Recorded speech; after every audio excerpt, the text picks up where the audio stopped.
Okay, so my students range anywhere from like 5 and 6 year olds to 80, being my eldest.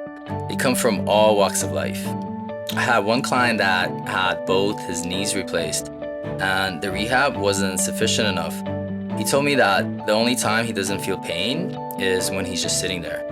At the time he was 78, I feel like just sitting there is not enough to be comfortable. And so now he's walking, squatting fully, and even jumping a little bit. In addition, he had several heart conditions that the doctors looking at his numbers thought he should be in a wheelchair with an oxygen tank.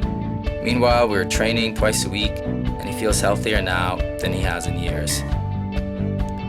I studied powerlifting, Olympic lifting, even bodybuilding, just to see what some of these other systems are like.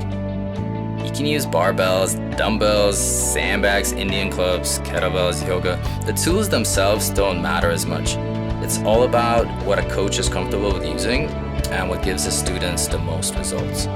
At age, I think I was 18 or 19 when the kettlebells were introduced to North America. I was able to re-implement them as a significant part of my training, but having picked up certain things along the way, it really rounded off my workouts. Yoga and kettlebells really balance each other, like yin and yang of exercise. This is the foundation of my system. It's where you find a balance between strength and flexibility. Instead of focusing on strengthening the muscle by growing them in size, kettlebells, when used properly, strengthen and facilitate the nervous system, along with the entire kinetic chain, or the combination of your bones, muscles, tendons, and ligaments. Everything strengthens in unison and promotes healthy growth, and it's safe to use for children. If an exercise can be sustained throughout an entire lifetime, you know that it's safe for you. Human beings are all supposed to move in a certain way, so absolutely everyone benefits greatly from a training method that restores the body back to its natural functional order. One of the reasons I like kettlebells is because you can get away with replacing everything else with this unique tool.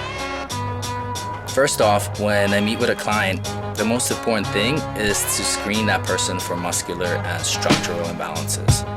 Because if they have an asymmetry, or if the right side of their body is stronger than the left, by lifting weights in a traditional manner, they will always have that same imbalance.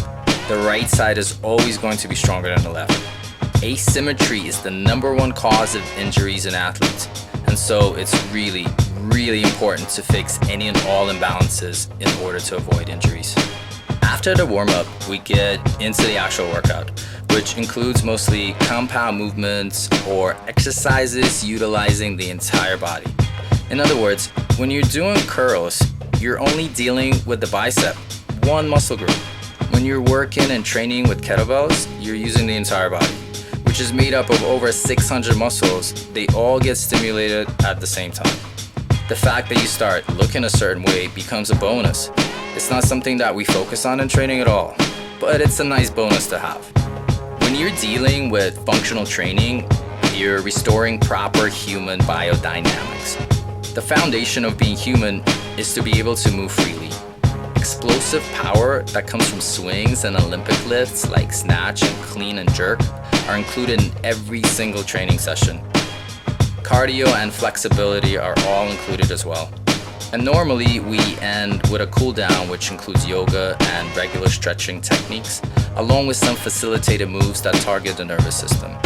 The idea is to turn off some muscle groups that have been turned on, so to speak, during the workout, so that once you leave, you feel good and energized and not tired and depleted of energy.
not about how you move a kettlebell, but rather how the kettlebell moves you.